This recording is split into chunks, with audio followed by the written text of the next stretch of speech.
Hello friends, आप सभी को हमारे YouTube channel MKS study world में स्वागत है। जैसे कि पिछले वीडियो में हम आपको बताए थे कि आप अगर हमारे साथ कंटिन्यू बने रहेंगे तो हम आपको प्रत्येक सब्जेक्ट का टीचर प्रोवाइड कराएंगे। जैसे में आप देख ही लिए होंगे, इतिहास का छोटा सा इंट्रोडक्शन वीडियो सर बताए थे। आपके माध्यम से कोई कमेंट नहीं है कि सर जी इस पे टॉपिक पे क्या बनाइए वीडियो, आप कीजिए, उस पे कीजिए, जो कहेंगे वो टॉपिक बनाया जाएगा। अब विज्ञान को तो देख ही लिए। आज हम ऐसे टीचरों से आपको मुलाकात करवाना चाहते हैं कि उनको इंट्रोडक्शन की ज़रूरत ही नहीं है। जब वो पढ़ाएंगे तो खुद अपने आप लोग क्या समझ जाएंगे। इंग्लिश पढ़ाएंगे ठीक, लेकिन इंग्लिश इस तरीक़ा से आपको पढ़ाएंगे, इस नज़रिए से आपको पढ़ाएंगे। अरे इस नज़रिए से आपको पढ़ाएंगे कि बस आपको सुनने मात्र से देव दर्शन हो जाएंगे, मतलब इसमें बस जाएगा।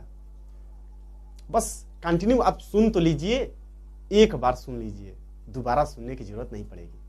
चलिए, ज्यादा कुछ क्या कहना है, जब पढ़ाएंगे तो खुद ही आप देख लेंगे। चलिए आइए सर, बच्चों से रूबरू हुइए। धन्यवाद सर।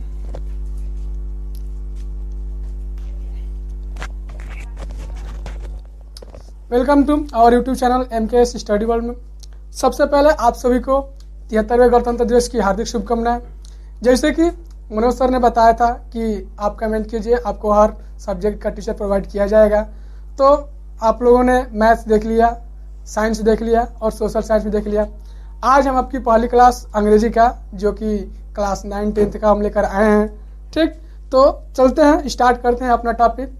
आप लोगों से एक रिक्वेस्ट है कि यदि हम लोगों का वीडियो आपको पसंद आता है तो लाइक करें, कमेंट करें और शेयर भी करें उन मित्रों के पास जो किसी कारणवश कोचिंग और स्कूल नहीं कर पा रहे हैं, ताकि वो किसी सब्जेक्ट से वंचित न हो पाए।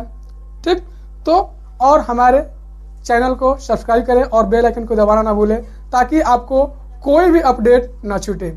ठीक है, तो हम अपना आज का टॉपिक स्टार्ट करते हैं, जो कि आपका क्लास 9th और 10th का ग्रामर का जो पहला चैप्टर है उसको बोलते हैं part of sentence. Part of sentence.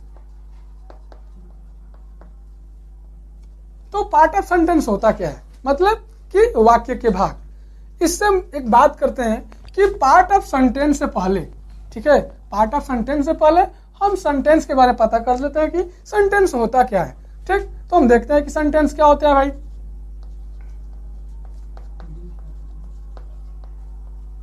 मतलब कि वाक्य होता क्या है कि a group of words which makes complete sense. Complete sense is called a sentence.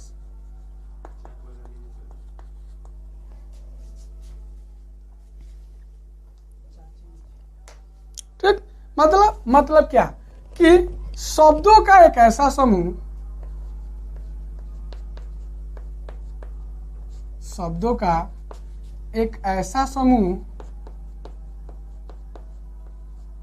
एक ऐसा समूह जो पूरा अर्थ देता है, पूरा अर्थ देता है, उसे वाक्य कहते हैं। उसे वाक्य कहते हैं। मतलब कि a group of words which makes complete sense is called a sentence, कि शब्दों का एक ऐसा समूह जो पूरा अर्थ देता है उसे वाक्य कहते हैं। एग्जाम्पल समझते हैं।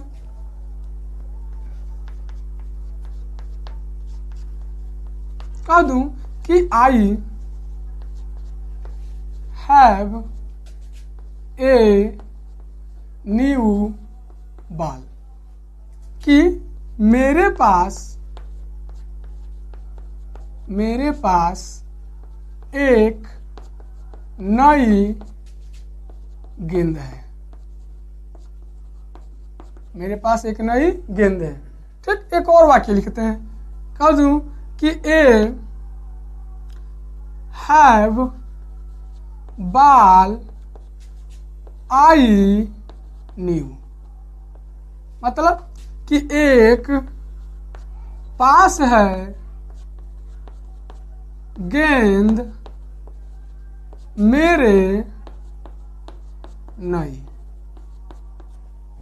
अब आपको डिफरेंस ये देखना है कि परिभाषा क्या कहता है कि a group of words which makes complete sense is called a sentence, कि शब्दों का एक ऐसा समूह जो पूरा पूरा अर्थ देता है उसे वाक्य कहते हैं। हम यहाँ पे दो वाक्य लिखे हैं। एक लिखे हैं कि a I have a new ball, मतलब इसका मतलब है कि मेरे पास एक नई गेंद है। और एक वही वाक्य लिखे हैं A have ball I knew, मतलब कि एक पास है गेंद मेरे नहीं। तो आपको इन दोनों में कुछ डिफरेंस नजर आएगा। डिफरेंस क्या है कि इसका जो है एक पूरा अर्थ निकल रहा है और इसका एक पूरा अर्थ नहीं निकल रहा है। ऐसा नहीं है कि जो शब्द इसमें है वो शब्द इसमें भी है, जो शब्द इसमें भी है वो शब्द इसमें भी है, लेकिन अंतर क्या है? अंतर यह है कि इसका मतलब कह रहा है कि मेरे पास एक नई गेंद है और ये कह रहा है कि एक पास है गेंद मेरे नहीं। अब आपको समझ में आ गया होगा कि किसका प्रॉपर अर्थ निकल रहा है। तो मैं बता दूं आपको कि इसका पूरा पूरा अर्थ निकल रहा है और इसका पूरा पूरा अर्थ नहीं निकल रहा है। मतलब कि आप इसको वाक्य कहते हैं और इसको वाक्य नहीं कहते हैं। सपोज दैट इस पूरा पूरा अर्थ का मतलब क्या है? इस पूरा पूरा अर्थ का मतलब यह है कि किसी वाक्य का निर्माण करना है तो शब्दों को एक प्रॉपर अरेंजमेंट में रखना पड़ेगा, एक प्रॉपर ऑर्डर में रखना पड़ेगा। जैसे हमारा शरीर होता है तो हमारा शरीर क्या है? हमारा शरीर के जो अंग है एक प्रॉपर ऑर्डर में रखे गए हैं। पहले सर, उसके बाद से आपके आंख है, कान है, फिर नाक है, फिर मुंह है, फिर आपके पास जो नीचे का पार्ट है हाथ है। अब इसको शरीर कहेंगे। अब मान लीजिए कि ये मैं अपना हाथ उठा करके नीचे लगा दूं तो क्या आप इस शरीर कहेंगे? नहीं कहेंगे। क्यों नहीं कहेंगे? क्योंकि इसका इस शरीर के बनावट का एक प्रॉपर व्यवस्था नहीं है, इसलिए हम इसको शरीर नहीं कहेंगे। उसी तरह से वाक्य में क्या होता है अंग्रेजी में कि किसी भी वाक्य को लिखने के लिए हमको शब्दों को एक प्रॉपर ऑर्डर में रखना पड़ता है, इसलिए हम उसका पूरा अर्थ निकलता है और इसलिए उसको हम एक वाक्य कहते हैं। ऐसा नहीं है कि देखिए जो शब्द इसमें है वो शब्द इसमें भी है। आप गौर से देखिए, जो शब्द इसमें है वो शब्द इसमें भी है, लेकिन मतलब डिफरेंस ये है कि इसका कुछ मीनिंग अलग निकल रहा है और इसका मीनिंग कुछ अलग निकल रहा है। तो जिसका मीनिंग एक अच्छा होता है, यानी कि एक आप कह सकते हैं क्या कि जिसका और जो मीनिंग है, अर्थ है, एक उचित निकलता है, और जिसका मीनिंग उचित नहीं है तो जिसका उचित है उसको वाक्य कहेंगे और जिसका नहीं है उसको वाक्य नहीं कहेंगे। ठीक, उसके आगे आपका टॉपिक है क्या कि सर आपने पार्ट ऑफ सेंटेंस बताया था तो सेंटेंस तो बता दिए, ठीक, लेकिन सर आपने एक शब्द का जिक्र किया क्या कि सर जी वर्ड क्या होता है? वर्ड क्या होता है? तो यहाँ पे हम देखते हैं कि वर्ड क्या होता है। देखिए सिंपल फार्मूला है क्या कि यदि आप एक वाक्य एक परिभाषा याद करेंगे दूसरा अपने आप याद हो जाएगा। ठीक, हम करेंगे कुछ नहीं, इसी डिफिनीशन को यहाँ चिपकाएंगे, बस एक चीज का अंतर होगा। इसे कह दूं हम लिखे हैं ए ग्रुप ऑफ वर्ड्स, लेकिन यहाँ पे लिखेंगे a group of letters, a group of letters which makes complete sense.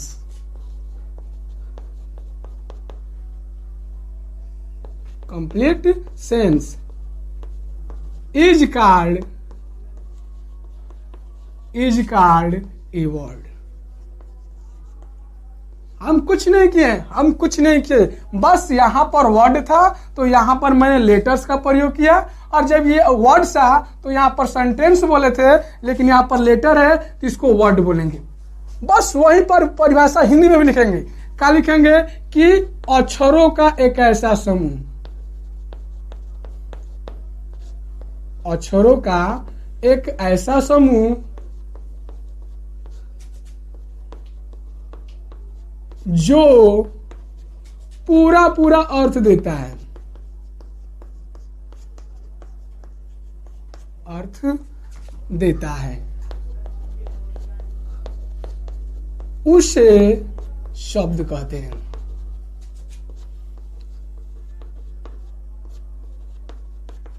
कुछ अंतर नहीं है, जो बात मैंने यहां पर लिखा है वो बात यहां पर भी लिखी, बस एक शब्द का मैंने डिफरेंस किया है। ठीक, इसमें एग्जांपल देखते हैं। एग्जांपल आपको दिखा दे तो कह दूं का कि बॉय। सर हमको पता है कि बॉय का मतलब होता है लड़का, बॉय का मतलब होता है क्या, लड़का, लेकिन यहीं पे लिख दूं कि OYB, इसका मतलब क्या होता है भाई? आप अंग्रेजी पढ़ते हैं, डिक्शनरी देखे होंगे, तो इसका कुछ मतलब है नहीं है। क्यों नहीं है? कि यहां पर जो अक्षर रखे गए हैं उनको एक प्रॉपर व्यवस्था में नहीं रखा गया है, इसलिए इसका अर्थ होता है कि लड़का, लेकिन इसका कुछ मायने मतलब नहीं है, इसलिए इसको हम शब्द कहेंगे और इसको नहीं कहेंगे। ठीक, एक और एग्जांपल दिखाते हैं। इसे कह दूं का कि गर्ल, गर्ल मतलब लड़की, लेकिन इसी को कह दूं कि IRLG, इसका मतलब क्या होता है भाई? हमको तो पता है कि गर्ल का मतलब लड़की होता है, लेकिन इसका मतलब क्या होता है?